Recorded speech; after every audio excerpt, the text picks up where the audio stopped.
I am so honored to have Alysia here with me today. Alysia has been with us for now just a couple of months maybe, and she's really just knocking it out of the park with house hacking. So Alysia, what are you doing?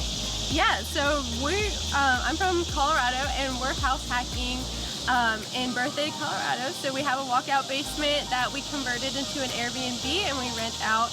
We used to do it nightly, but now we switched to the 30-day rentals. And Amanda taught us how to use that to market and attract relocation clients. My mother and I are a real estate team out in Colorado. And so we use our 30-day rental now to attract relocation clients every month.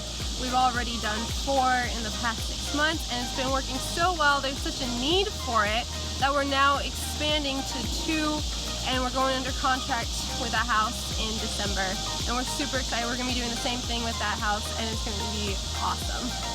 That is awesome. I'm so proud of you. So yeah, I mean, she just picked up 4 new clients in the last 6 months. Yes, just through that 30-day rental.